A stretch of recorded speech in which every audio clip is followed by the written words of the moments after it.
Ladies and gentlemen, request you to please be seated as we are going to begin with the session. So good morning to everyone. I am Architect Ketki Karmarkar on behalf of GRIHA Council. I would like to extend very warm welcome to all of you for the session, Climate Change, the Tipping Point. Any change in the statistical distribution of weather patterns when that change lasts for an extended period of time is climate change. Altered rainfall patterns, increasing occurrence of disasters, increasing the severity of droughts and floods, drying rivers, etc., are well-known disasters which become a threat to a current development. Ultimately, it affects quality of life, economy, and society. Sustainable development is one of the key approaches to mitigate the adverse impact of the climate change. We have gathered here to deliberate on current status, initiatives and challenges faced in this subject with a focus on Indian scenario. With that note, I would like to invite all our esteemed speakers and chair of this session to please come on dais. Mr. Manish Shrivastava,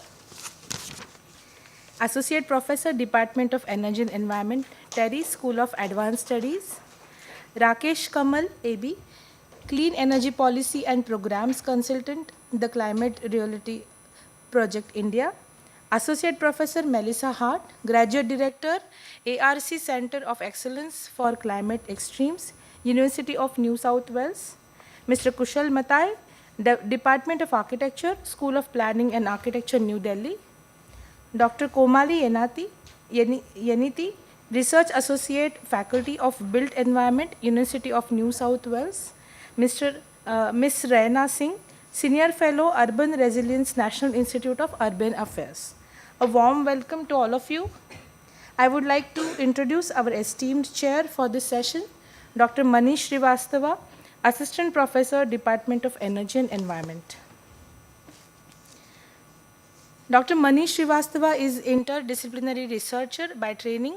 His research interest includes theories and practices of justice with a particular reference to the interaction of energy technology and environmental policy in multi-level governance and fragmented society context. Prior to joining TERI SAS, he was associated with the Energy Resources Institute, New Delhi for 10 years, where he coordinated many research projects. His current research focuses on implementation of India's NDC and technology corporation needs. Over to you, sir. I would like to request you please take forward this session.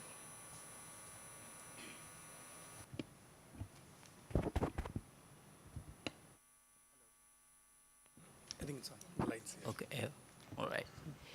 Thank you, Ketki. And good morning to all of you. We are here to discuss something which is very important, and it is also being discussed and followed globally this week very keenly. As you all might know, that the annual conference of parties that decides on global climate policy is on in Poland from 3rd of December, and it is supposed to end this Friday. But the way things are going, I doubt whether it would end on time, as it happens on most of the critical COPs, and which this one is. It has to decide on the rule book of for implementing the Paris Agreement.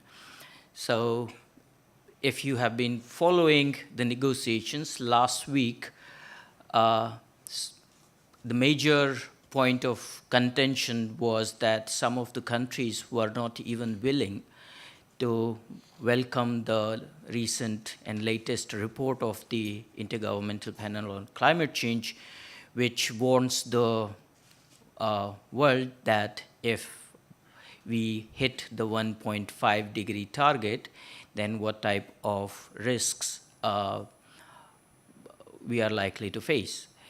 Now, when some of the global policy makers, world leaders, are not even willing to accept what science is telling us, then it becomes really important to discuss and inform other stakeholders about the risks, and we need to have a larger scientific discourse. And that is what precisely we are planning to do in this session.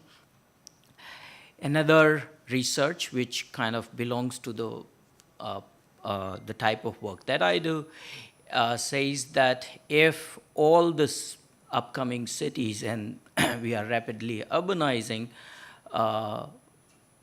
if we have to provide the similar level of infrastructure services to all the cities of the future globally, similar to what developed countries have today, then just built environment alone can consume up to 60% of the remaining carbon budget that is therefore limiting temperature rise to 2 degrees. So we are not even talking about 1.5 degree there. So you can imagine if we want to achieve 1.5 degree, then how difficult it can be for the planners and researchers who work on future cities. So we have a combination of experts who know science in and out, and who are engaged in and experts who are engaged in the issues that come up on a daily basis, and the options that are there and that are emerging in city planning. So we will look at two most important aspects of climate science and action. Now we have about 72 minutes for this session. We started a little late, which happens mostly during winters and when it rains in Delhi, although it was not a heavy rain. But yeah, that's the question that many ask scientists, like, okay, what is going to happen with the rain and extreme rain? And well, that's not my area, so I won't speak much, but maybe I'm putting a question to the scientists, panelists to enlighten on. But yeah, so 72 minutes, and we have 5 presentations. So I would request all the panelists to try to limit their presentations with between 11 and 12 minutes, so that we have about 15 minutes left for question answer. So without much ado, I would invite first Mr. Rakesh Kamal. He is with Climate Reality, and he's a climate communicator. He has worked with various organizations in US and India, and he engages a lot with media on climate, clean energy, among other topics, and believes strongly in an individual action's impact on society as a whole. He's a civil engineer and environmental scientist by training. So over to you, Rakesh. Sure. Thank you. Hello, everyone. I'm Rakesh from Climate Reality. The first slide that I have is the picture of the Earth. This is the first picture of the Earth taken from the space way back in 1970s. And this is when the whole movement about Earth has started. 3 questions that I have today that I will try and address. Must we change? Can we change? And will we change? I'll try and finish the presentation with these 3 questions and answers to these by the end of it. First question, must we change? So this is the picture of the atmosphere that we have. It's as thin as a cricket. If there's a cricket ball and you dip it in oil, the layer that forms around it is the atmosphere that we have.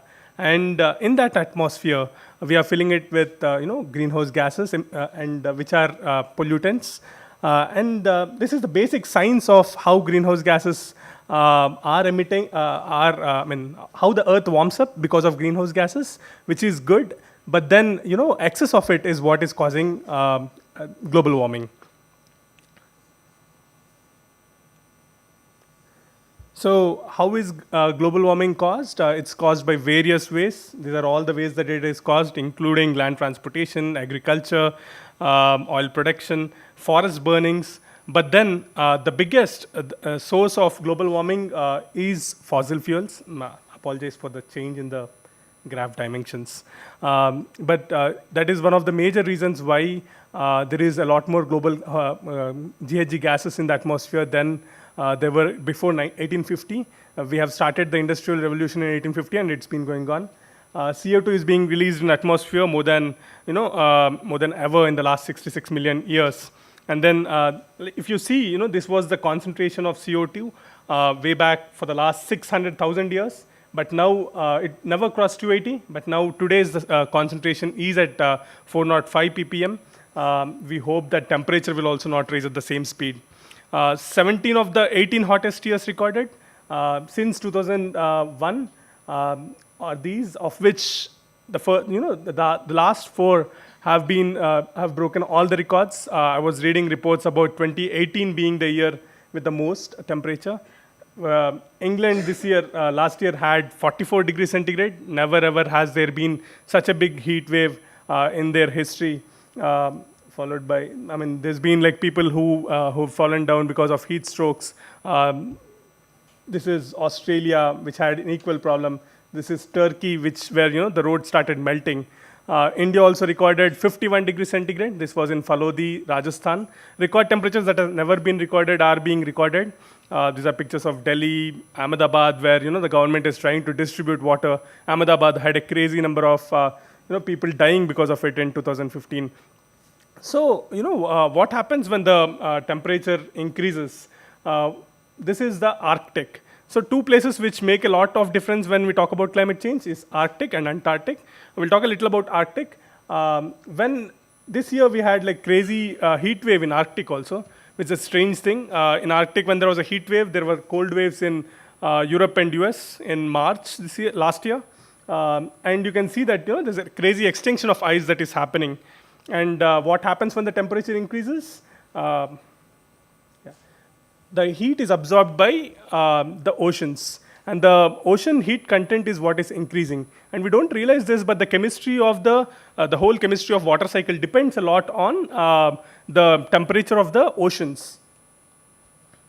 And this is the very basic science that we know, hydrological cycle, where evaporation happens, and then precipitation, and then water returns to the sea. This is the usual cycle that happens. But what is happening now is with more and more heat, there's more and more water vapor in the atmosphere, because of which there are going to be more and more hurricanes that are happening. There are strong storm surges that are happening. Warmer air holds a lot more water vapor than regular water vapor in the atmosphere. This for every 1 degree centigrade rise, there is 7% more of atmosphere in the atmosphere, water vapor in the atmosphere that's present. This is an example of one of the cyclones, Cyclone Harvey. Because of 4 degrees centigrade rise, it became more drastic, more severe than what it was. Houston, Texas, which never experienced rainfalls, had crazy rainfall in 2017, where we all know the Chennai flood. This was 10 times bigger than the Chennai flood. 1 month of rainfall in a day, and there is no way that they can recover from it easily. This is Hurricane Irma. Where just after a few days, then they were hit by Hurricane Irma again, where in Cuba they had so much of downpour. The downpours are getting bigger and bigger every day. We are starting to see them even in India, and global floods and extreme events are occurring more often, 4 times more often than in 1980s. We remember Mumbai very much. My boss was stuck there for a whole day because there was so much of rain. Chennai, Agartala, everywhere, in fact, we've been having the same problem. And Uttarakhand is one place where I would like to touch a little more upon. As you all know, in Uttarakhand, we had a major flooding problem because there was sudden cloudburst that happened, and the lake couldn't. One second. Oops. Okay, this is only taking me forward, it's not taking me back. Oh, cool. So in Uttarakhand, there was a sudden flood, cloudburst that happened, and the rivers couldn't take. So these kind of changing weather patterns, which find a place where there is really good microclimate, and then there is a sudden downpour is happening. And then this is Bangladesh, where there's a lot of migration that's happening. China, Brazil, Australia, everywhere. Like we're talking, there's a problem of flooding. So when we talk about flooding, when we talk about increase in temperature, one thing that we talked so far is about heating of oceans. But at the same time, there's also heating of land that happens. Vegetation is lost. What is happening because of that is the droughts that we see. Chennai had in the Tamil Nadu had in the last 140 years one of the worst droughts ever. I was at the farmers' march recently. Farmers carrying skulls and bones. That's become a common sight now. It's not really when people are not even surprised to see farmers come and protest. Cape Town was one very good example where a city which went dry and they couldn't even supply water. Like the rich could afford to get in water tankers, but the poor were the ones and the vulnerable were the ones who were affected the most. And one other thing that we talk when with the increase in temperatures that's happening across the world is the melting of glaciers. There is no pictorial, there are photo evidence of how glaciers are coming down. Even in India, there is the Pindari Glacier, where the amount of glaciers are going back. And that is quite visible now, more than ever. These are pictures of NASA pictures of the Arctic, which show the decrease in ice melted in September of 1930 and 2017. There's another glacier in Greenlands. So there is a rapid decrease in the ice mass in Greenland also that's happening. So one second. Before we move to the Antarctic slide. So the difference between Arctic and Antarctic is that in Arctic, it's a solid ice which is floating. So even if it melts, like for example, if you take a glass of water and put an ice cube in it, even if it melts, the water rise is very minimal. But in case of Antarctic, what happens is it's on a solid piece of land. So when it starts melting, right now the ice that is there in the sea is melting. But once the melting of the ice snow starts on the land is when we start worrying about it. So last year there was news about this part of Antarctic starting to melt rapidly. They said that it might get separated soon. But then, like I said, once the ice on land starts melting, that is when the problem is. We have like flooding issues like we saw in Sundarbans where land is lost, Bangladesh, and this is Maldives, Malé, where the maximum height of natural land is 1 meter above sea level, which is very dangerous. Climate change is also a medical emergency, which is becoming one of the, we also were talking about it in a recent event on climate change. We do a program called 24 Hours of Reality, and this year we focused it on climate and health because this is one thing that people connect to, and it's becoming more and more evident with research how these two are connected. So the diseases that did not spread before are spreading to places. Zika was one very good example. Ebola was a very good example of how they spread. Of course, you can't you can't underestimate the transportation that is increasing, the air transport that's happening. But the way that these diseases are starting and the way that mosquitoes are able to stay longer and at different temperatures is something that is very bothering. One other example I would like to share with you guys is Shimla, for example, never had mosquitoes in the past. But I think 2 years before, they had their first dengue death. Every year now they have also chikungunya and dengue cases that are coming up. Mosquitoes are able to reach higher altitudes because of the change in temperatures, which is very, very evident. And we are also losing a lot of biodiversity, and we are at a risk of losing 50% of the frogs as well. And the quantity of production of rice and wheat is coming down, rice, wheat, maize. And the quality of the crop is also coming down. Nutrients in the crop is coming down. Especially Asia and Africa, like you can see in this graph, are coming down compared to other places where they are warming more. Water scarcity is one major problem, especially in this part of the world where it depends completely. The GDP of the countries depend on it. Air pollution, 7 million people getting affected, is something that everyone in Delhi relates to and understands. Climate and air pollution are something that are very close, especially with coal being one of the major coal or transportation being one of the major sources of GHGs. And yeah, this is a graph showing the number of people who are getting affected. So I know I've probably scared a little bit with must we change? Of course, we need to change because there's so many problems that are directly or indirectly related to climate change, which we are getting affected with. Like I said, yes. But the second question that we come to, can we change? Um, of course, we have solutions at hand. There is definitely a lot of work that's happening, especially in solar, for example. Solar is now cheaper than coal, and the prices are only falling down as we go forward. The laws are being changed. Like now we have net metering policy, which was not there before. Net metering helps because you can now produce your own electricity. There was a law that you can't produce your own electricity before. Even if you needed to, even if you needed a bigger size of generator, you need to have, you were asked to take permissions before, but now you can generate your own electricity with solar and sell it back to the grid. So laws make a lot of difference, in increasing the capacities too. Sorry. Energy efficiency makes a lot of difference. LED bulbs, which we were talking about, are definitely reducing the energy, reducing the cost. Even the BE rating system and all that. States are taking leadership. A lot of states are now getting into large solar parks. Decentralized energy is also something that we promote. Renewable energy in India, we've seen how it's been growing, and the targets for 2020 are so good that a lot of countries appreciate us, even in the negotiation process about India having a stance which is pretty good. And the reason that is also happening is because the cost of the silicon cells is coming down, the cost of the batteries is coming down, and other than solar, even wind energy is one place where there's a lot that's happening, especially in coastal areas. I was in Tamil Nadu, which is one of the leaders of leaders in wind energy currently. And this is Ahmedabad, where, not just Ahmedabad, even I see this a lot.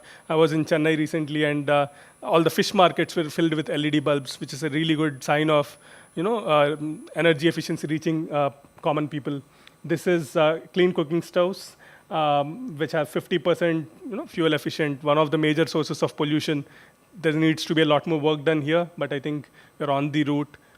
Electric cars is one place where we are trying to get better. By 2030, the government said, but then they're not 100% sure. But then the trend is clear that electric cars are going to come because every country says that. Even India says that by 2030 they want to start. All the companies that we talk to, especially we've been in talks with Mahindra and Tata. They are coming out with models, I think, in a year or two. There are also Sun Mobility is an organization which is coming in mass transportation.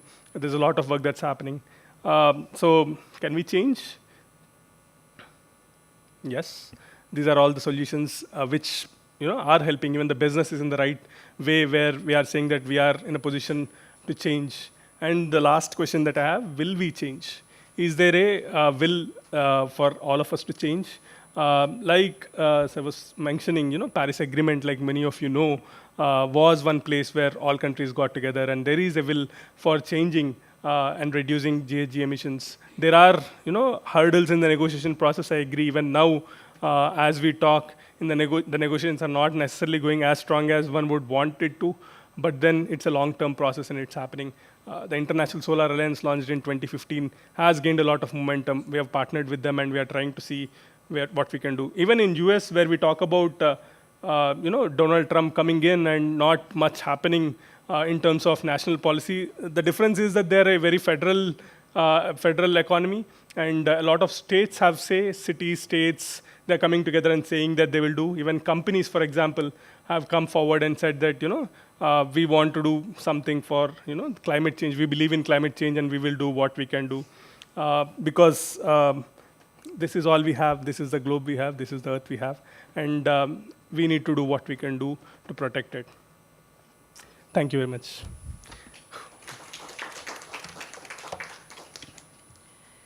Thank you, Rakesh, for giving such an excellent overview of what the risks are and what has been or what is being done.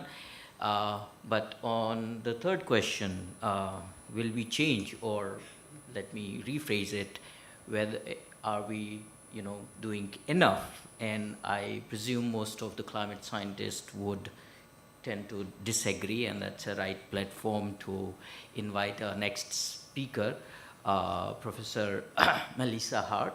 She wears multiple hats. She is a graduate director of ARC Center of Excellence for Climate System Science at University of New South Wales, Australia. And her department provides cross-institutional PhDs, and so far they have trained more than 120 PhD students. Her own research focuses on the impact of climate change on cities and meteorological controls on air pollution. She is also a strong advocate of gender equity in science, and is the chair of Australian Meteorological and Oceanographic Society's Equity and Diversity Committee. So I think it's not by design, but her positioning on the panel is kind of symbolic that how both gender and science are kind of cornered in the current larger political discourse. But that's not the case here. So, Melissa, we are all yours. Good morning. I should note that I have a couple of slides here that have the don't tweet symbol on them. So if you are tweeting for those slides, don't tweet. Everything else, feel free to tweet and follow me on Twitter at Melissa Traveller, 1L in Traveller. Okay, so I'm going to talk about climate change, the extremes, and you can see from the previous presentation just why we need to talk about extremes. But the session description for this climate change, the tipping point, mentions Sustainable Development Goal number 13, which focuses on strengthening resilience and adaptive capacity. To fully be able to do this, we really need a comprehensive understanding of the science behind climate change, but particularly the science behind those events that may have the greatest impact, and they are the climate extremes. And so that's where the centre I work with in UNSW comes into play. So we are the ARC Centre of Excellence for Climate Extremes. We're funded by the Australian Research Council. We're a cross-institutional research centre led out of UNSW, and we're the world's first fully integrated centre focusing on the understanding and prediction of climate extremes. Our overarching goal is to transform our understanding of the processes that cause climate extremes, including their dependence on climate change and variability, and to use this process-based understanding to revolutionise our capability to predict future climate extremes.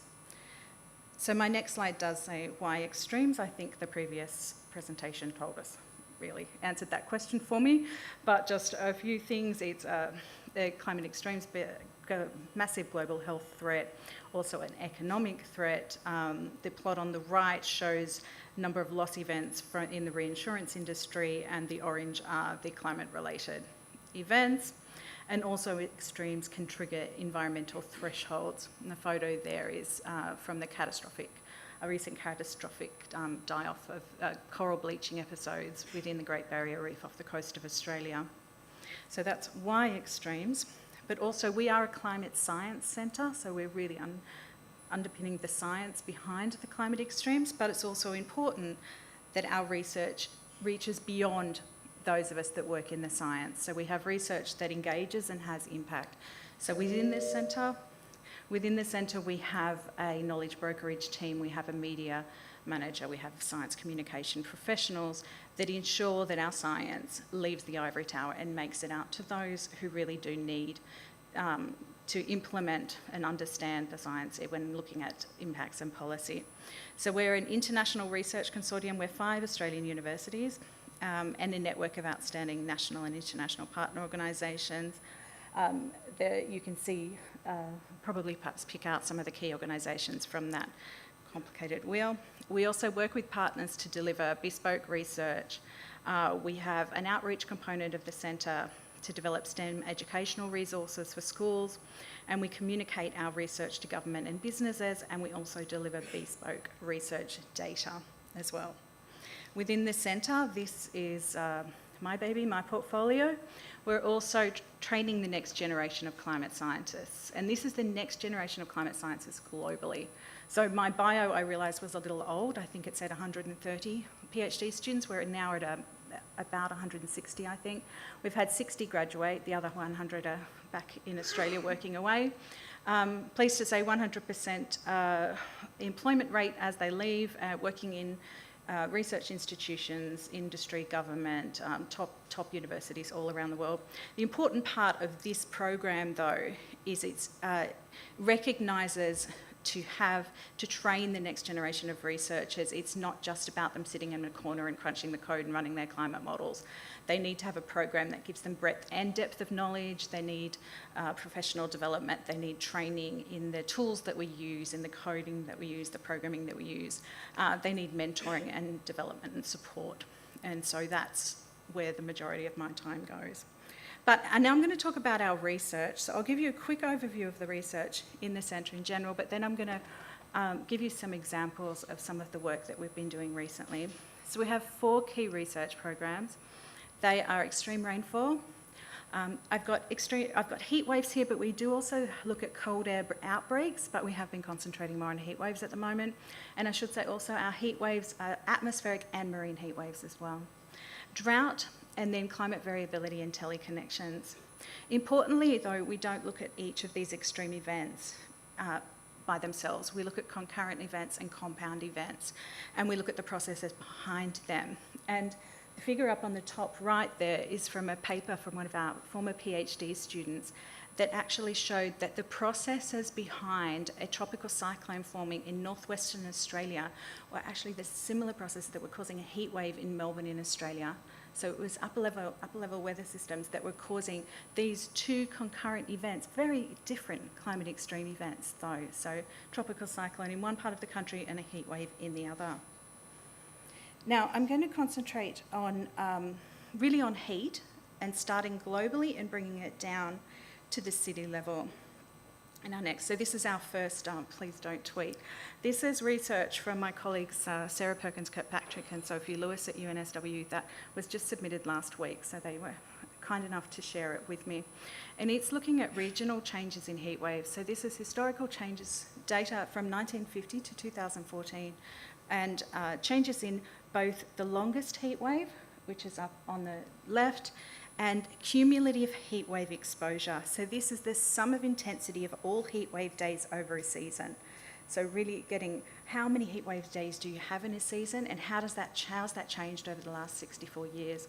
And I want you to look at India here, which I'm sure your eyes have all gone straight to anyhow, but particularly looking at that cumulative heat exposure, which has had a significant increase over the last 64 years. But then we bring it back down to cities. So this is my key area of research, sort of understanding, as my bio said, the impact of cities on climate, but also climate on cities. So the impacts of urbanisation within this slide. So I always say that, you know, particularly the majority of us live in cities now. In Australia, it's close to 90%. And those of us that live in cities, we get hit with this double whammy of impacts. So we've got the impacts of urbanisation on our climate, but then we've also got the impacts that we're getting through global warming, through anthropogenic release of greenhouse gas emissions. And so when we're attempting to mitigate these issues, or also having to adapt as well, we need to bear in mind that we've got these 2 factors coming into play. And so this slide shows some work that looks purely at the impact of urbanisation. So this is regional climate modelling over the city of Sydney using the Weather Research Forecasting Model, for those familiar, or WRF. And what it's doing is it modelled the January and July over Sydney, both with the city, so to get the impacts of urbanisation, and then just removing the city and replacing it with the surrounding vegetation. So it's a way of quantifying really that urban heat island effect. It's minimum temperature, so particularly significant when it comes to human health impacts. And you can see in January, so that's our summer months, you can see a really strong urban heat island effect there, which sort of you can see radiating out from the coastal area, from the more built up areas out into the rural areas. There's also an impact in winter months as well, which could actually be seen as a positive, because it's going to reduce heating costs and such, but still definitely those impacts in the summer outweigh any benefits that you may get in the winter. So that's the impacts of urbanisation on climate, so the impacts of cities on climate. What about the impacts of climate on cities? So the next study I want to talk about which is a warning complicated slide here. But this is work that's actually been recently finished by one of my PhD students, Matthew Lipson, at UNSW. And what Matthew's done is he's developed an urban climate model that can be coupled into regional and then global climate models so that you can represent the urban environment within a climate model, but you can also represent, it also looks at internal conditions within a building. So you can also look at energy use within a building. So it's going all the way up from within an individual building out to the city's effect and then beyond into the regional climate effect. So this model can be coupled to a regional climate model. He's actually coupled it to a global climate model that has a varying grid that allows him to concentrate in on his city of interest, which I will say is Melbourne. And then it allows him to do, it's quite computationally efficient, particularly for a climate model. It allows him to do climate scale runs. So climate scale runs where you can modify the urbanisation if you want, you can modify factors within the building around energy use, or you can modify the climate. And this is another one of my don't tweets. Matt's currently writing this up for publication. I will say his examiner's reports for his PhD came through yesterday and they were great, so all going well. But what he's done here is he's simulated the climate under RCP 8.5, so the high-level greenhouse gas emissions, to 2,100 over Melbourne. He's simulated the impacts of urbanisation, but kept urbanisation the same through the 100 years, so changing greenhouse gas emissions, keeping the city the same. But he's also looked at what would happen if you increase air conditioner usage, which is what we're seeing happening all around the world. So in this case, he's increased it. It's just under 50% currently. It started out at just, I can't see over there, I think it was around 30% at the beginning of the century, and then going up to 67%, which I think is actually an underestimation of where air conditioner usage may be by the end of the century. And then he's able to look at, he can look at temperature changes, which I don't have on this plot, but I'm happy to show you some if you're interested later. But particularly we're looking at energy consumption here. And so you can see in the purple in the circle that we've had an increase of electricity consumption up to 96%. We've actually had a decrease in gas though, so in gas that's mainly used for heating. And we have this mid-century cross from Melbourne being, at the moment, it's a heating-dominated energy market, but in the mid-century it's showing that it's transitioning to a cooling-dominated energy market. So this is a way really where we can look at this double whammy of effects. So impacts of cities on climate and impacts on climate on cities. Now this is my last slide. I just wanted to talk, I've talked about, oh no, go back. There we go.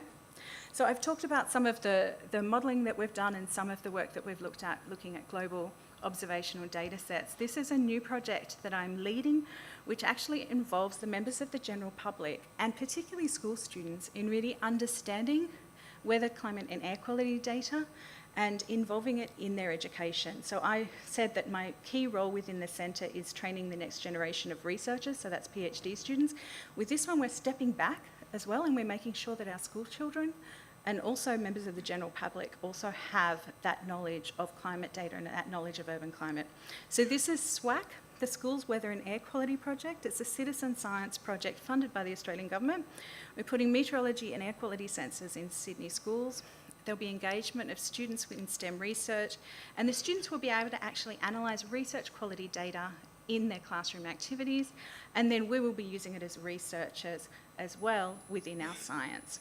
So that you can look at our website. The first sensors will be going up in the next week or two, hopefully, and then into the new year. And I'm seeing Sydney here as the first city. I'm hoping that this is something we can roll out nationally or internationally. Thank you.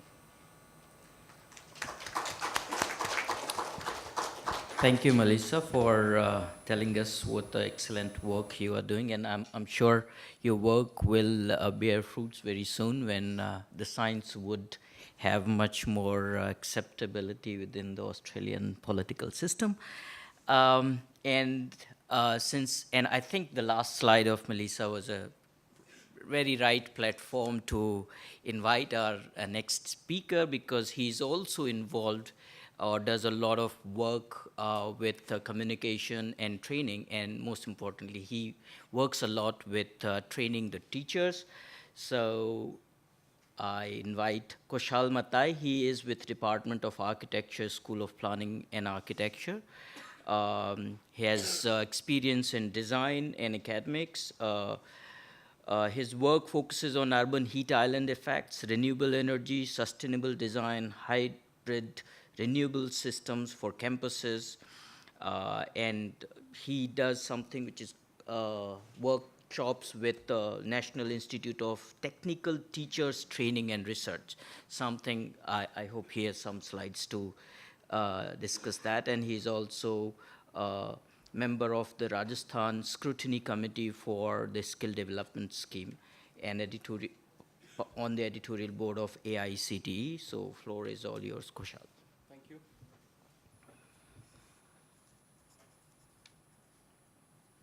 First of all, I thank GRIHA for giving me this opportunity, and then I thank Dr. Manish. I'm sorry I don't have any slide about the NITR or AICT. I'll be presenting my research, which I'm doing at School of Planning and Architecture. So what we are trying to do is that we are trying to assess what is the current state of the solar photovoltaic technology, which is the crystalline based, which we are using in Indian region. So today's my presentation is about effect of solar photovoltaic panels on surface UHI. So I'll just,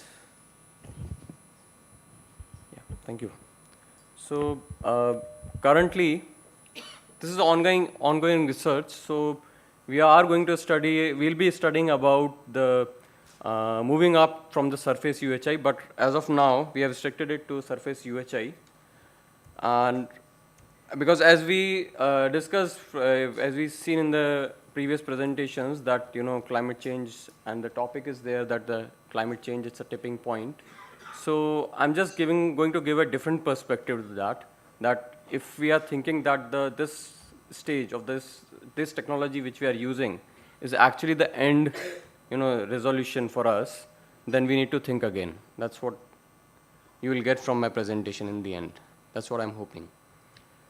So I think I can skip with all these details because I was trying to give you some background about the energy, what is the scenario, but this has already been talked. That one key point which we can take from here is that solar photovoltaic technology is at the forefront in India because we have abundance of solar energy all over the Indian region.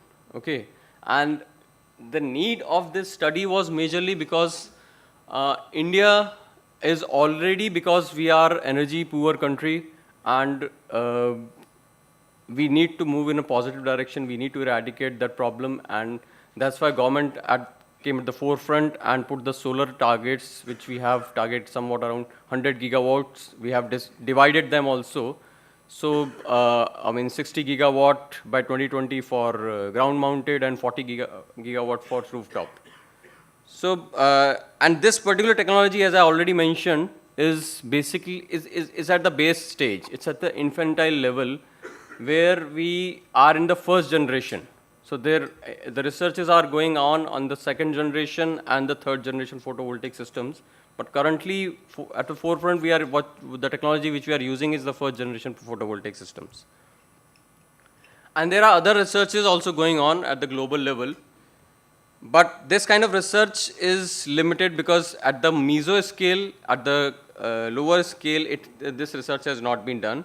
So, and as you can see that majority of the research has been done in the cold climatic regions, where India, the climatic region of India is a little different from that, because this next picture, we are all familiar with this image, but in Indian scenario, the top point of the 33.5 is not actually 33.5.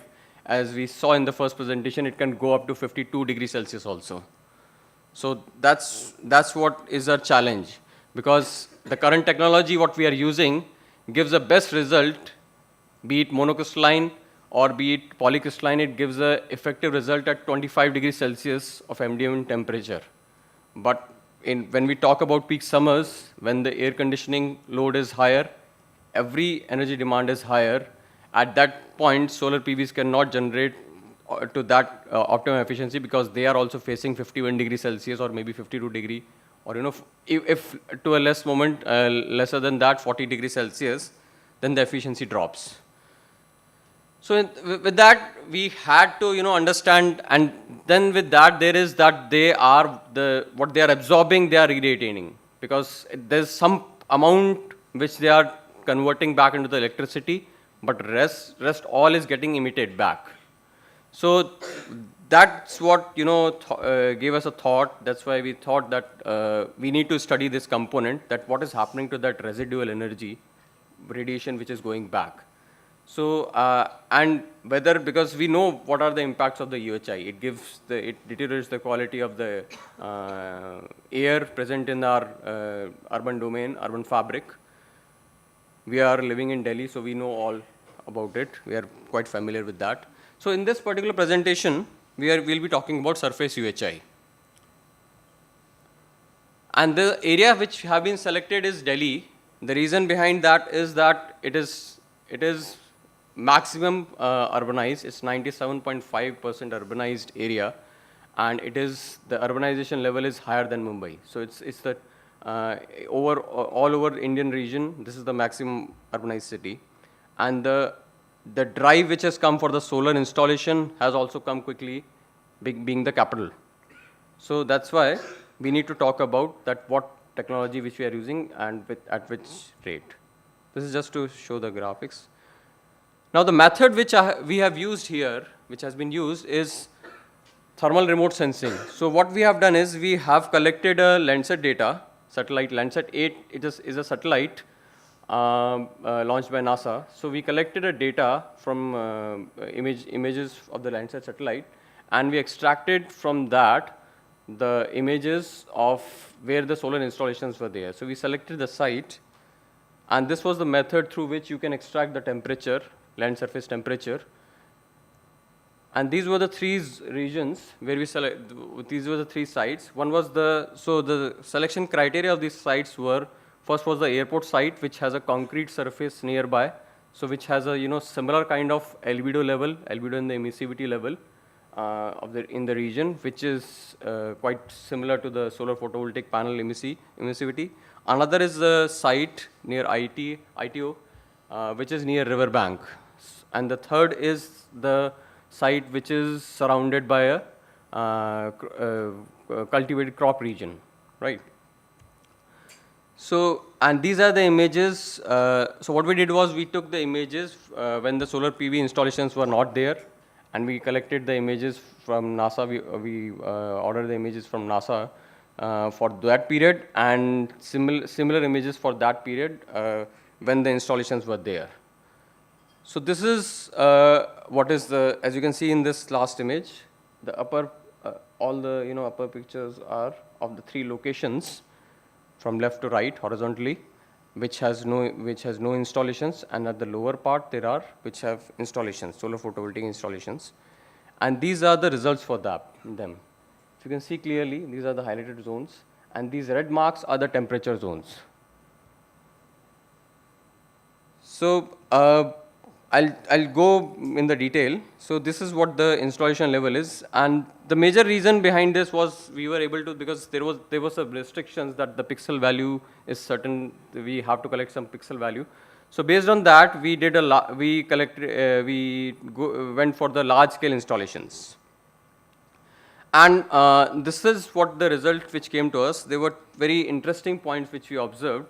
That one was that before the installation, within the site temperature difference was there, which was larger, because there was difference in the surface patterns, and the emissivity levels and the albedo levels were different. But once the panels were installed, if you can see on the lower graph, the within site temperatures are similar, because the emissivity level has become same. Whereas on the other side, which is outside the region, so from site and its surroundings, so surrounding temperature, although in this particular first case, there were anomalies because we have a concrete surface, as you can see, this is the runway at the upper part, so we were not able to, get much of the difference because that was also getting heated up to an equal extent. But even then, we received that, if you can see finally in this summary, we received that on the left graph, you can see that there are almost similar temperature levels. And on the right side, the graph is that is difference between the site and the surroundings. So site temperature was higher on the higher side than the surroundings. So which tells us that, the site which has the solar PV installation had a higher temperature. These are the, again, detailed graphs of and the general trends were that during winters, the temperature was dropping in that particular site, and during summers, it was rising.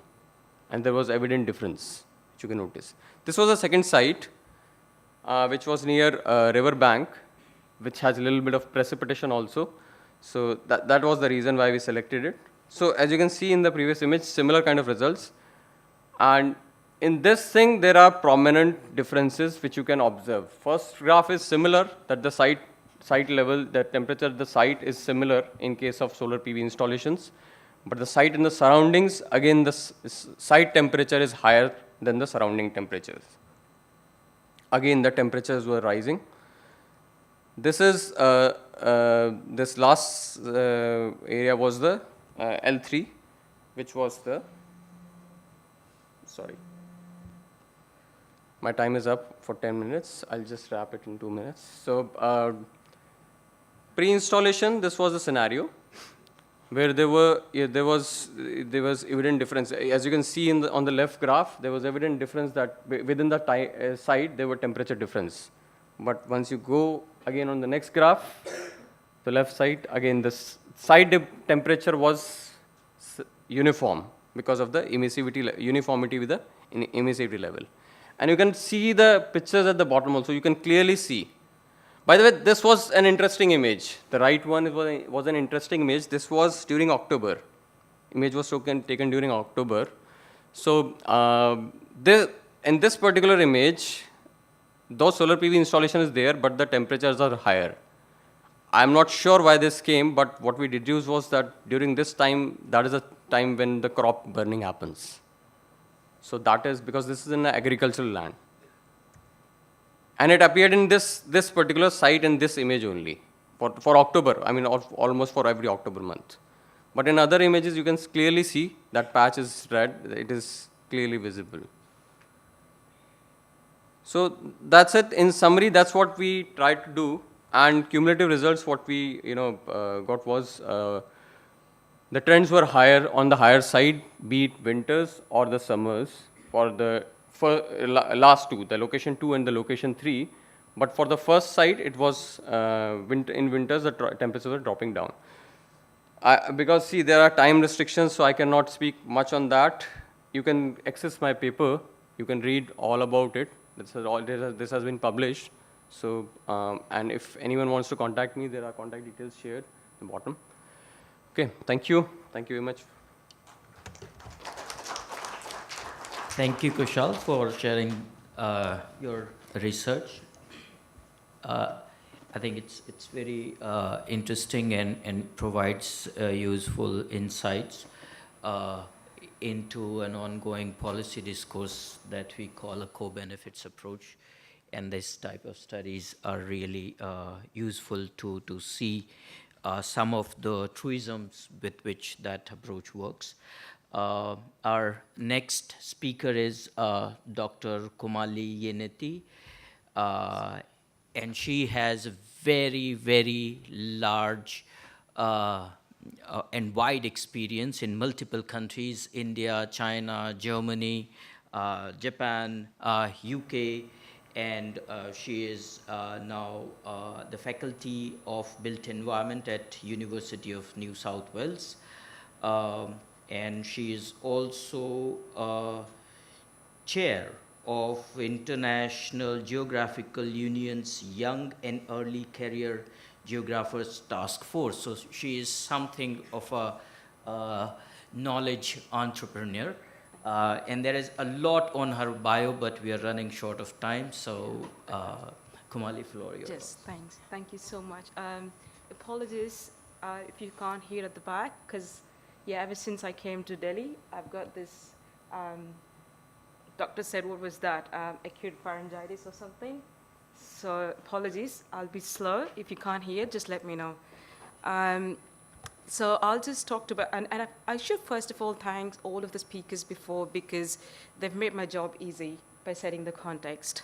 So I'll just go straight forward into the context. So what I'll be speaking today is briefly about governing climate smart cities in India. And we've got very interesting global sort of scenario and idea and today, and then I'll just talk about India. We already know that the government of India has released this smart cities mission, 100 smart cities mission in 2015, and it is one of the most pioneering initiatives. But what is important is that if you see actually the aim of the mission is actually making the country's cities more livable, sustainable, and resilient. And in this space, where is actually the question of extreme climate change? Because it's been talking a lot on technologies, especially like IoTs and innovations and other things. But innovations and sustainability seems to be missing. And we already know the sort of climate change and extreme heat impacts in India, and I'm not going to talk, but there's this interesting report by Climate Council which says that heat waves in India are becoming more frequent, more extreme, and more diversified across diverse regions. And if we see the extreme temperatures more specifically over the years, the top 5 warmest years that occurred over the past 15 years have just occurred in the past 15 years. And also the annual daytime temperatures have increased like 0.4, but the most important thing that we see is actually here the nighttime temperatures have increased extremely. And also the very warm months that occurred since 1951 till today, if we see, and the greatest percentage of them have only occurred in the last sort of 5 or 6 years that our previous speakers have also talked about it.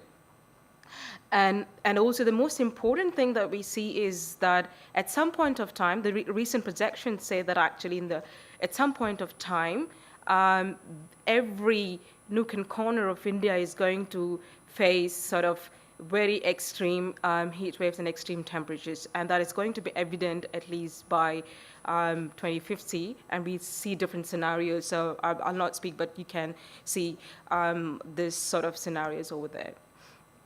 One of the major factors is that in general scenario, this is what it should look like, right? But what are the major challenges that contribute to these sort of extreme temperatures and heat waves? We know, I'll not go much about it, but just briefly, sort of one is that we know the tall buildings and street canyons especially is one, and the other one is using new materials. Glass is one of the major thing. And we know this is quite evident across the country. This is increase of air conditioners. I'll come to these sort of things in a minute. But we already know that the government of India has come up with recently with a draft India Cooling Action Plan, hitting directly on the increasing energy efficiency in cooling, and also recently, I don't know how many of you know that the Global Cooling Prize that has been initiated, and it is about giving $3 million for someone innovating the best energy efficient air conditioner. So, and this is quite important in India. And I'll not go much into urban heat island effect because a lot has been talked about it. But one important thing is that we know that there are sort of 3 different layers. But I just want you to remember the surface UHI and atmospheric UHI, which is quite important because the urban heat island effect measured by these 2 different things could be quite different.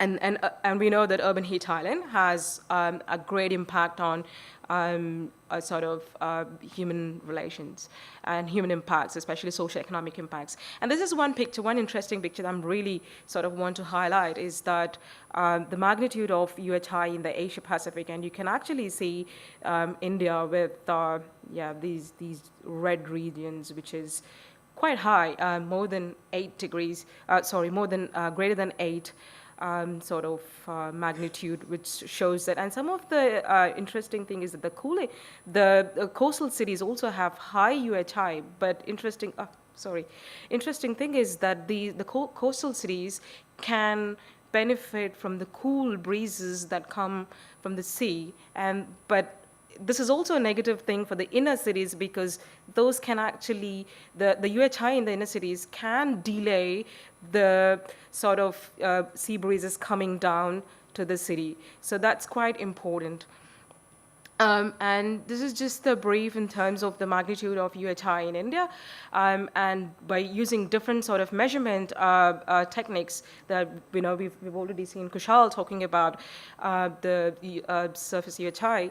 And so there are different sort of measurement techniques. One is the standard measurement technique, which is the measurement stations, the local weather monitoring measuring stations, whereas the other one is satellite imageries and also micrometeorological stations and also mobile traverses. And on an average, we can see that using different sort of things, the standard measurement in India can be around anywhere between 2 to 2.9 or something. And whereas the standard measuring can be anywhere between 2 to 10, whereas mobile traverses can be 2 to 2.9, which means that there's a great diversity in terms of standard measurement equipment because it depends on where the monitoring equipment are located. And the impacts on, if we see extreme heat impacts on human life,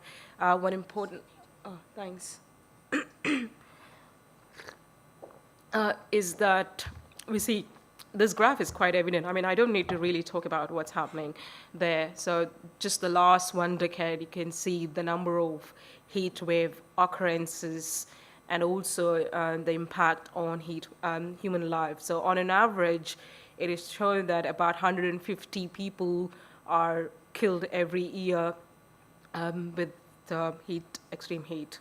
And also, one important thing is that the heat mortality and morbidity increases at least 10% by at every above 40 and above, because we know that UHI in India is not anywhere 33, whereas if you see in Europe and Australia, 32 is like extreme.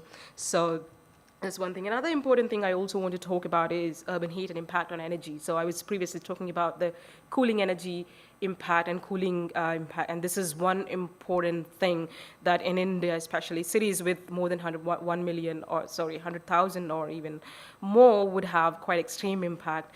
And also with every sort of per degrees rise, we can see about 3 to 8% increase in energy consumption. This is already, we know that air conditioner sales have increased in the last few years. This will have even more impact in the next coming few years. And this will also have significant impact on the sort of peak electricity demand, and that will result in more frequent failures. The government of India has recently said 100% electrified. The country has been 100% electrified, but again, the impact on how much is it reliable, the grid and the sustainable is more impacted. And with this increasing heat, this will have more impact. So in the future scenarios as well, this is research that we have conducted in terms of in different IPCC scenarios. What will be the future impact on energy? And we saw that sort of by 2050 to 2100, this will be enormous amount of energy consumption through air conditioning specifically. This is without any efficiency programs at a baseline scenario, and that is anywhere between 1,350 terawatt hours to 750 to 1350. This means that significant impact on economic implications as well as energy implications. So that's a brief thing. What I want to specifically emphasize is that now how to govern actually the urban climate change. We often talk about a number of things when we talk about climate change mitigation and adaptation, but those are mostly talked about in silos. We don't talk like combining all of the mitigation, adaptation, and decision making, because decision making is one of the important things to help cities, local governments, and also at governments at different scales. So what I will talk is about three different, we argue in terms of three different steps or three hierarchical steps. So first one is that understanding a sort of broad vulnerability of who are the impacted, where are the impact, and where are the impact, and especially in terms of spatiality is quite important, because the heat impacts are not equal across a place. So this is one project one of my students, and I kindly request again not to tweet this, because we're writing quite a number of publications are under process. So this is a project we've conducted for Sydney, to actually using some of the most important open data available to monitor. So there's this link. I don't know if it can open here. I don't think so. But there's this link, this is an open access. Feel free to ask me. I'll be happy to share. Which is, open for access. And this is a dynamic tool where you can actually go and see what is different sort of analysis on the different things. So vulnerability, exposure, sensitivity, adaptive capacity, and for different sort of indicators. So if you just click on it, then you can see, okay, let's say in terms of poverty, where are the most important poverty silos, and also where is the highest impact of adaptive capacity. So for example, here you can see that the greenest areas are where the low vulnerability or high adaptive capacity, where the red ones, which is the Western Sydney, is highly impacted because it's prone to extreme temperatures, whereas the Eastern Sydney is much lesser because, again, it benefits from the coastal sea breezes. And also it's a high income region, so much well-off region, whereas the Western Sydney is much more marginalized. So that's thing. And in the second one is urban heat mitigation. We know that there are a number of technologies, innovations, and strategies to mitigate. And some of our speakers, previous speakers, have already talked about a lot on energy and other things. But what is one thing we're missing is that solar PV and all the thing can be quite economically intensive, and not everyone can, considering the lack of space and also other things we can use. But there are a number of other things that we can use that we forget that there are quite easy stuff that we've been. So some of you have this Shashwat magazine, I guess, so I have written an article in that. So feel free about this entire comprehensive article on this thing, so to look at that. But one thing is that these sort of very kind of simple things that we can also use, water, green infrastructure, and the passive building features are some of the most important thing, and also cool roofs, which I'll come upon briefly. So the first thing is in terms of green infrastructure, we found that for India, specifically, green infrastructure can be quite important, and it can actually peak temperature reduction close to 2 to 2.5 degrees centigrade just for the trees. But if you use a combination of different greenery and sort of like trees, green roofs, grass, and other combination, it can result up to anywhere between 5 degrees to even more. So there are already quite a number of projects that are being implemented in terms of green infrastructure. So Bangalore and Udaipur railway stations, and there are quite a number of government people are taking initiatives in implementing some of these strategies. And the second one is the blue infrastructure. Blue infrastructure, we know water. Water has been in use for thousands of years, integrating into architecture and urban spaces. We forget these things, and we just need a little bit of push to keep remembering us. And if water can actually result in about 10 degrees of drop in ambient temperature, of course, in still air. But water can be a bad thing if we have high moisture. Water can result in about 3 to 8 degrees when there's humidity less than 50 degrees. But of course, if there's high humidity, then it's a bad idea. we have to look at for other sort of things. So this is a sort of for different sort of water systems that we found out, and we found that especially sprinkling towers so these are more active strategies. So the previous ones are more passive strategies like lakes, pools, and water fountains can be more sort of passive strategies, whereas the active strategies, if you have extra money, so these are some of the things that that can be quite useful and influential. And interconnected green networks is one of the important things that cities across the world are using, including London Green Grid, Sydney Green Grid. These are quite integrated spaces of integrating different infrastructure, because most of the time when especially in India, governance systems are quite disintegrated. So each one of them, so the Delhi municipality might come and install trees and someone might come and do something else. So whereas these sort of interconnected sort of space networks are integrating all of the things, including blue, green, all sorts of infrastructure at different scales, starting from a neighborhood scale to the more strategic scale of regional level. And cool materials are one of the important things when there's not enough space, and in India we know most of our houses are flat. So cool materials can be quite useful. So cool materials are basically reflective materials which come in different forms, either paints, removable barriers, and most often these are white. So they reflect high temperatures and high reflective and extreme temperatures. But in the recent years, we are doing at UNSW, we are doing research, and we have actually developed new materials which can be color. So we don't want white paints on our roofs. If we want dark colors, then we can actually use some of these. And these sort of materials will change into white during extreme temperatures. And so again, cool materials can provide high impact on this. And that's picture in the corner is quite evident in how dark and white roofs can reflect heat. And cool materials can actually reduce extreme summer temperatures up to 2 to 5 degrees.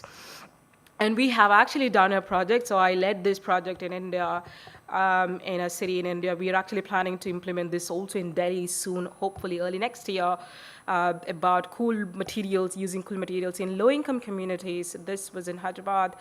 Last year we did, and we installed some sensors to understand what is the impact of these cool. So you can actually see the blue one is the cool materials removable weather barrier, and the red one, so the blue one, which is generally these low-income communities use for covering the asbestos sheet roofs. So this was the project, and we found out that it also had co-benefits in terms of reducing dampness and humidity inside the house. And this, in terms of decision making, I just want to pick up on this. At UNSW, so most of our work that we're doing is we have energy bus and huge drones, which we use for measuring some of these things in terms of urban heat. And we have this energy bus has up to 20 meters mast that can go high to measure the monitoring. So that's the thing. And so I'll just quickly show this.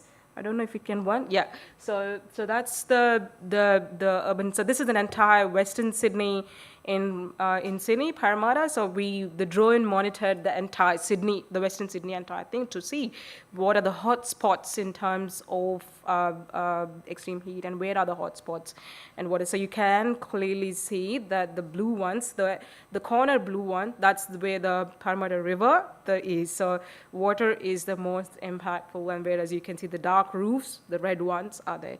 So I'll end there, but yeah, because we're running out of time. And this is the future climate scenarios that, again, kind request not to tweet about this. So this is the future climate scenarios that we did for different surface temperatures, air temperatures, both surface and ambient temperatures at different scenarios. We're using different sort of scenarios, including like a future forecasting of urbanization pattern, future land use, mixture of climate and land use, mixture of land use, population increase, and also climate. So those are the things. So you can actually see that some of the areas, like especially the Western Sydney, is going to be quite highly impacted in terms of high temperatures, especially in the afternoon, late afternoon or after 2 o'clock. And this is almost my final slides. Heat mitigation scenarios. Sorry, can anyone just guess which is the best scenario in that? The one in the center below. This one? The one in the center, below center. This, The fifth one. this one? This one, right? Yeah. Correct. Yeah, so that's about using 40% of green roofs and green spaces and sort of mixture of things. So that's the best scenario that we found out. So we can see that when there's not enough space for trees on streets, we can use some of our roof spaces and balconies to use green spaces to get there. And we're also developing an urban heat mitigation tool for the government of Sydney, in the city of Sydney, and a number of other government organizations to actually identify some of these. This is a tool that we are developing which can help the governments in the planning approvals. So when the government actually approve the plans, they can see, okay, let's say, so this is the planning alternatives. I've put the different build forms, building densities, heights, and different sort of playing around. What will be my impact? So when the government puts this, it will show this is the different scenarios. So they can actually, based on that, approve the planning alternative, and they can suggest to the developers or the builders that you should use this much to this. So yeah, that's my final slide. So this is where I'm based at High Performance Architecture Research Cluster at UNSW. So we do a lot of work on this space, including not just technologies, developing new technologies, new materials, and new strategies, but also real-time applications and decision making. And we work mostly closely with governments, not just in Australia, but I lead currently 3 projects in India, and also a couple of projects in China, and also in Sydney. So we work quite diverse and in different areas. So if you want more interested, yeah, feel free to touch. Thank you. Thank you, Komali.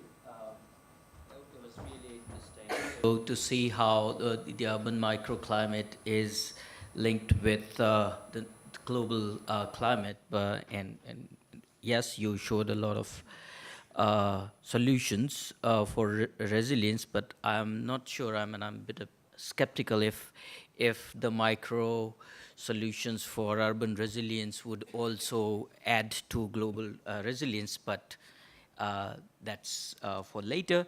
We are running out of time, but let's hear our final presentation. An old friend, Raina. She is a senior fellow at Urban Resilience Unit of National Institute of Urban Affairs. It's a partnership between 100 Resilient Cities program, supported by Rockefeller Foundation and Ministry of Housing and Urban Affairs. So I hope she would discuss what are some of the challenges. That's my question before you start your presentation, that some of the solutions, if you want to implement and bring cities together to implement them, what type of challenges one faces in India? Raina.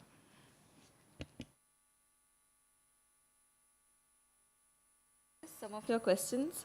So as Manish just introduced me, I'm representing the National Institute of Urban Affairs. For the benefit of our international audience, NIUA is the technical and policy wing of the Ministry of Housing and Urban Affairs, Government of India. So in a way, I know I have limited time, but in a way I'm glad that I'm the last speaker, because what I'll try to do is, my other co-panelists have talked about the research, have talked about the science behind climate change. And what I would try to do is to connect it to policy in terms of way forward, and also talk about some of the initiatives that the Ministry of Housing and Urban Affairs, Government of India is undertaking on resilient cities. Manish and other speakers mentioned about the COP happening at the moment, and also the fact that cities have been identified as one of the 4 key areas in which climate action can be undertaken.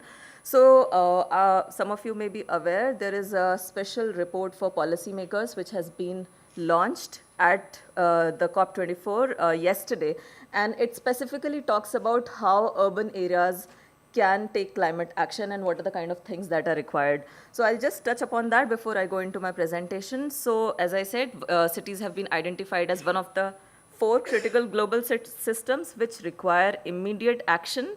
It says that the action is required at various levels of governance, at international level, national level, and local levels. In terms of the specific climate actions, what the the special report says is that it has to look at a 4-pronged approach. One is in terms of policies, so implementing policies which enable climate action in cities. Second is in terms of effective multi-level governance, which is, which is based on collaborative partnerships, so various kind of stakeholders coming in together. Third is in terms of improving education and generating awareness. And fourth, and very important point that the special report focuses on is that city-level climate action has to be aligned with local development priorities, and it has to have national policy support from national governments. It is only then cities can take up climate action. So these are the key things that are being discussed, and this is something which was also highlighted during COP21 as part of the Paris Agreement. So I will take forth from here. So coming to India, there are some of these stats which you might have been hearing at various discussions. When we talk about India, we are looking at about 40% of the urban population residing in cities by 2030. We also know that cities are going to contribute to some 75% of our GDP. There is also this discourse, this narrative which says that 70% of India's infrastructure, and especially in cities, is yet to be built, so which means that we have a huge opportunity, huge potential in terms of where we can actually implement. If we look at the last 4 or 5 years, there are a number of national urban missions which have been launched. Komali mentioned the Smart Cities mission, and then there are others. So if we look at them all together, we have about 4,000 plus cities and towns which are being covered as part of these national urban missions, with an investment of more than $30 billion, which has been set aside for this. But if we look at these urban missions and in terms of specific actions which need to be taken, none of these urban missions are in any way addressing climate change or resilience as an issue. There is a small mention if you see the Amrit mission, which has about 500 cities under its umbrella. So Amrit mission talks about, it mentions, if you look at the guidelines, it mentions a phrase which says disaster resilience, which is one of the criteria on which the city level service improvement plans should focus on. But if you actually see the plans which have been submitted to the government, we hardly see any efforts which have gone in this direction. So when we are talking about cities, when we are talking about resilient cities, it's one aspect is the extreme shocks, which some of my co-panelists have talked about. But the other side of it is also the development-related stressors. So for example, if we look in terms of the recent extreme events, whether we talk about Srinagar floods or Mumbai or Chennai or Uttarakhand, what we did learn was that, of course, one of the reasons is these extreme events which are increasing. But another important reason is the fact that we have not been planning our cities and towns properly. Our infrastructure systems are inadequate and inefficient. And there are a huge set of development-related issues. So when we need to address resilience in cities, it has to be both about these shocks as well as stressors. So it is with this objective, or it is with this background that there is a need to mainstream resilience in our policy frameworks and local capacities for building resilient cities. When you see this statement on this slide, I specifically want to mention here that this realization is not something which is new. In fact, in India, if we look across the country, across cities, there have been a lot of initiatives on climate action, on resilience, across the cities in the last 10 or so years. I think 10 to 15 years, multiple cities have had different kinds of initiatives. They have resilience strategies which have come up. There are infrastructure pilot projects which have come up. But if you look at them, all of them have been individual initiatives which have either been initiated by cities because they are vulnerable, or they are being implemented because the funding is facilitated through some international agency or donor agency which has the mandate of resilience. But what we have also realized in the last 10 to 15 years is that this exercise can only be institutionalized, or it can only be part of the day-to-day planning and governance process if it is part of the national policy, if it is part of state level urban development acts, if it is part of the city level planning agenda. So with this objective, the National Institute of Urban Affairs has recently set up the Urban Resilience Unit, which I'm part of. This unit is a joint partnership between the Ministry of Housing and Urban Affairs and the 100 Resilient Cities, which is an initiative of the Rockefeller Foundation. For those of you who may not be aware, 100 Resilient Cities is an initiative which actually covers, as the name says, 100 cities across the globe. And this initiative, when it talks about resilience, it does not only focus on the physical aspects of it, not just infrastructure or land use planning, but also trying to see that how can we increase the social coping capacities, how we can also build on economic resilience when it it's connected to different development issues. So that's essentially, about the Urban Resilience Unit. And also to talk about some of the activities that we are doing currently from our unit. These are four basic activities that you see on the screen. So one is, as I mentioned, we are supporting the Ministry of Housing and Urban Affairs in terms of formulating its resilience agenda and its policy, what this policy should have, what the framework should have. Second, in terms of building local capacities. Third is in terms of developing data frameworks. So another co-panelist talked about data and how data can be utilized for resilience. So I'll just show you something that we are trying to do.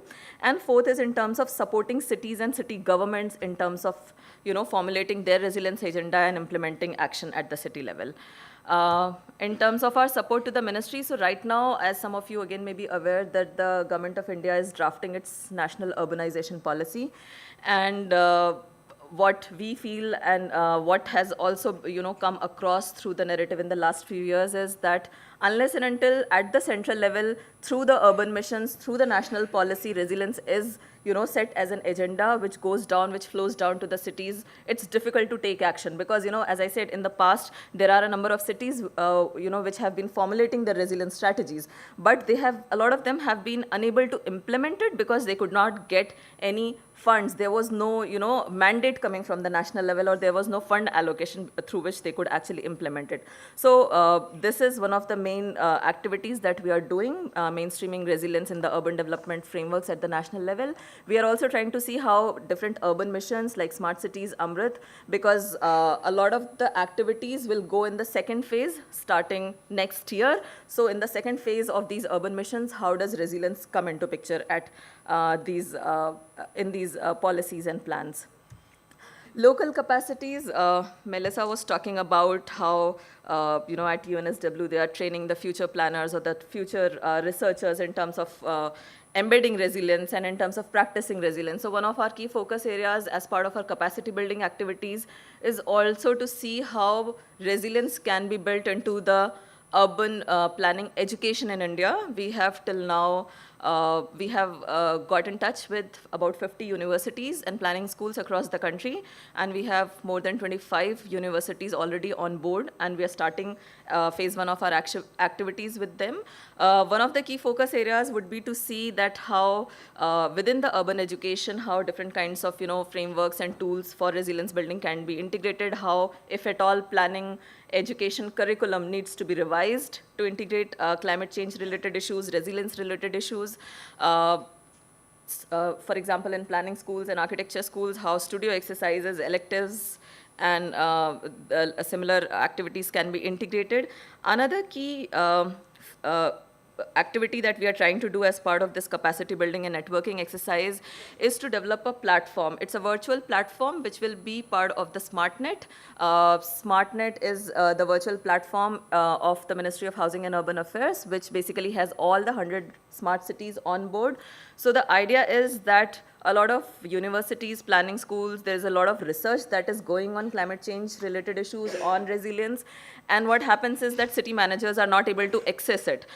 Similarly, there are a lot of times that cities might want to solve some problem which could be done through some research, but they do not know whom to approach. So the idea of this network platform is to bring city managers, students, researchers, and academicians at one platform. This platform will start, it will be launched sometime in May or June next year, and it will be active after that and open to all universities that are on board with us for now and the 100 smart cities.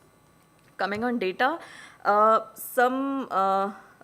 we heard some of the speakers talk about how data is an important factor in terms of urban governance and in terms of urban planning for resilience building.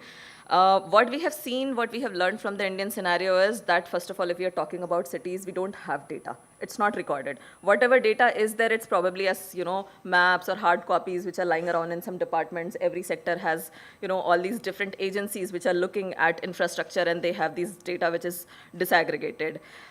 Third, if we come specifically to climate change related data, there is a lot of research and data which is available at the global or regional level, but urban policymakers have no idea, or urban planners have no idea how to utilize that kind of data. So in terms of bringing together urban data and in terms of interpreting that climate data, that is something which is very, very important when we talk about urban resilience building.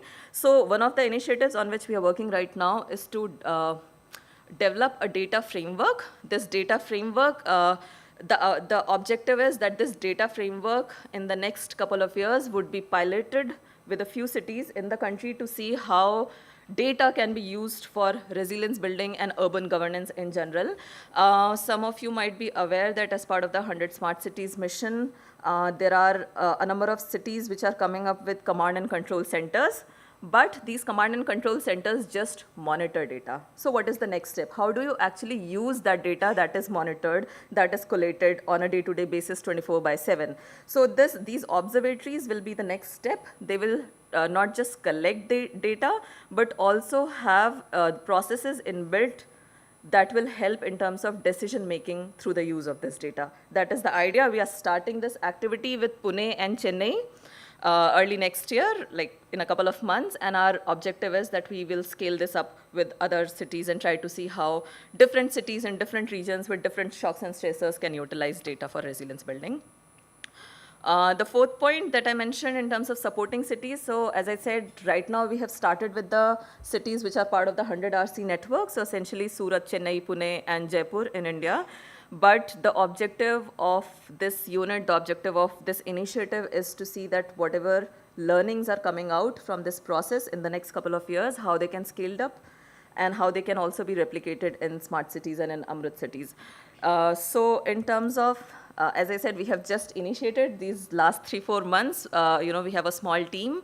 In terms of engagement opportunities, we are looking to, as I said, handhold cities in terms of their requirement.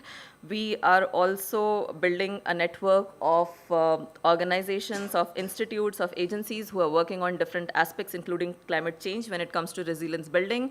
And we are also providing inputs to policymakers at the national and state level.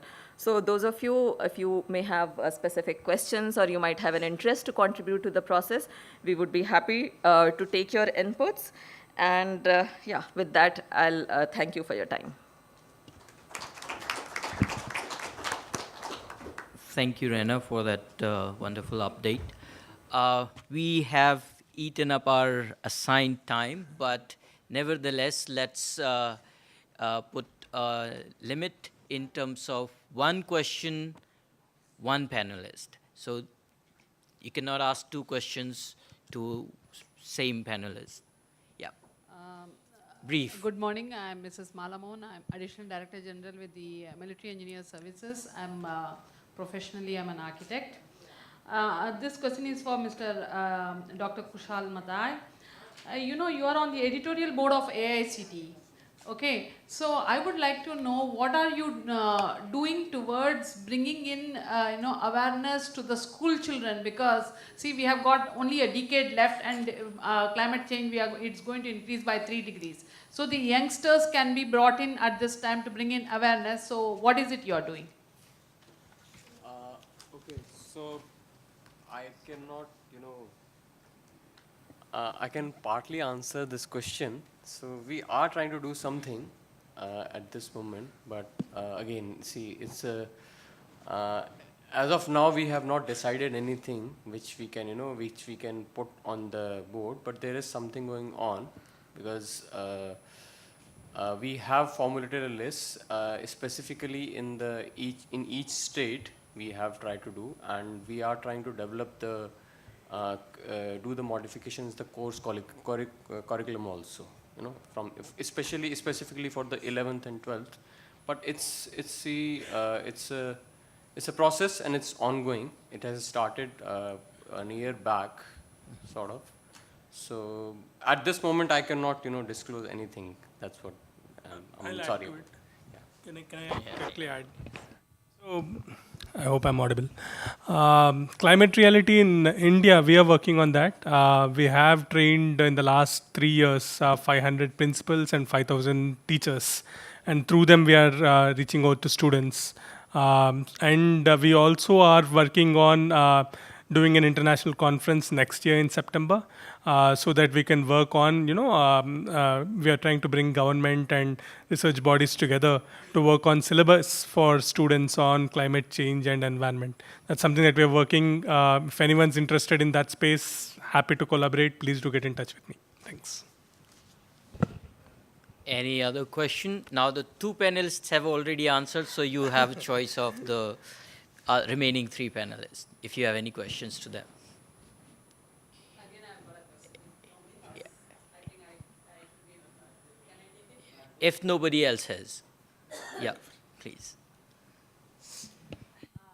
Again, this is for Dr. Raina Singh. This climate change is really a hot topic. Leave alone these smart cities. Good, you have a hand-holding, and you are going along with these government policies, hand-holding for the smart cities too.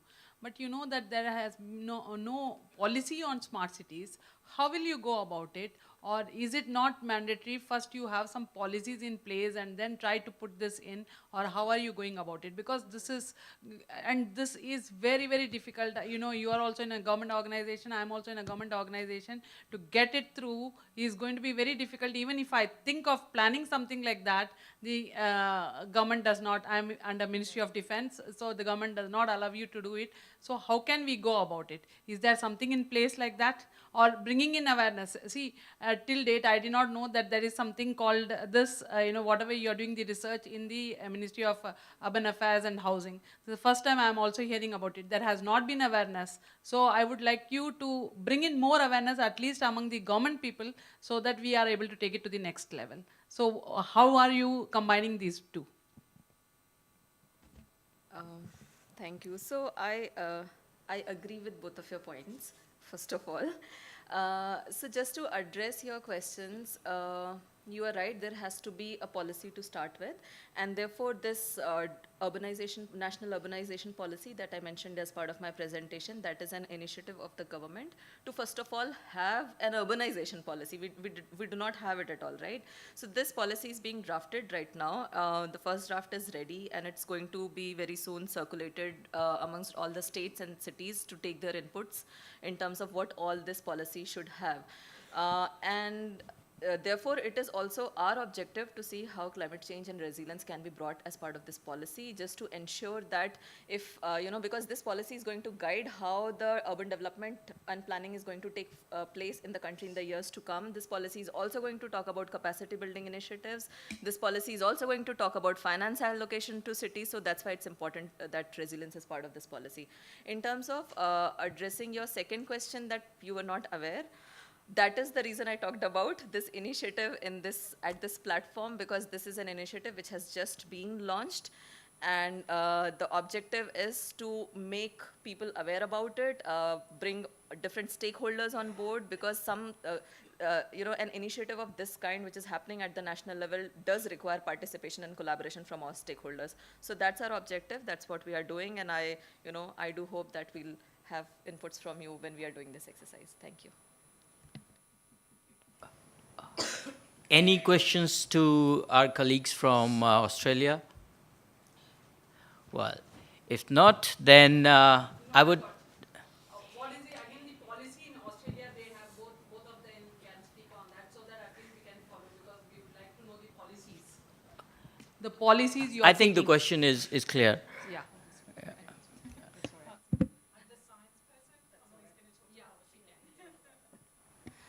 So Australian government has again a similar kind of federal government system that like we have here in India. So there are policies starting from national scale to the local scale. One interesting policy that I specifically want to emphasize that is not there in India is the local heat policies, extreme urban heat policies.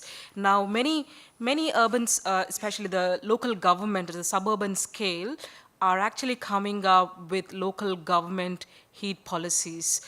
We know that there are some heat action plans in India, but those are like adaptation plans. Those are not actually targeted at mitigation, which is prior to happening something, rather than a policy to target after an extreme heat wave has occurred. So there are these sort of policies, and there are also many other range of policies.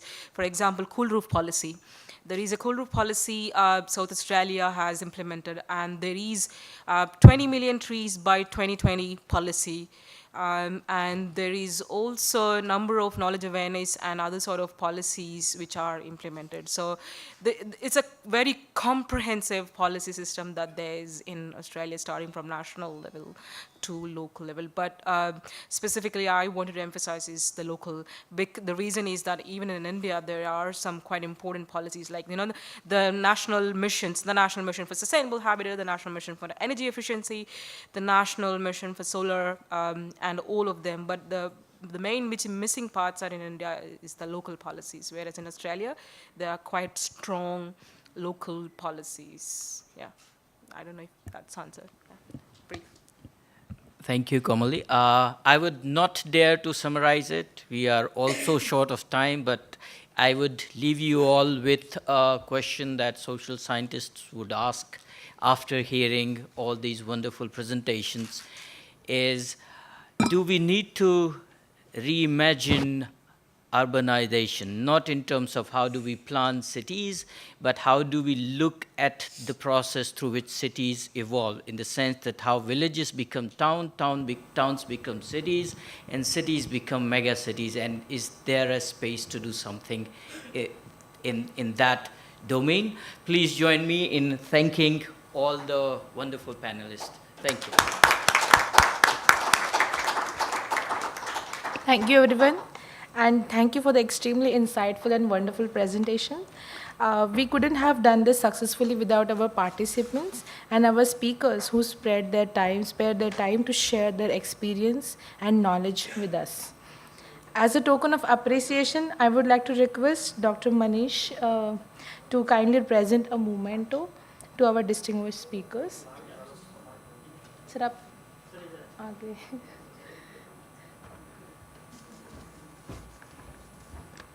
Yeah.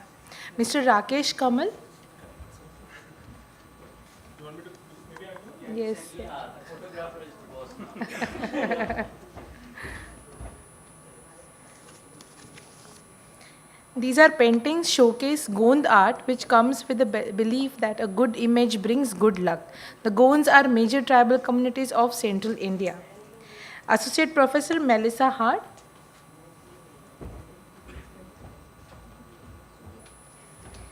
Mr. Khushal Matai. Thank you. Dr. Komali Yenneti.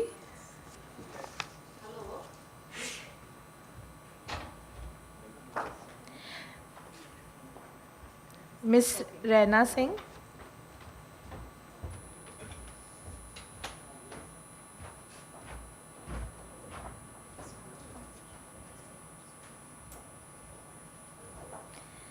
May I now request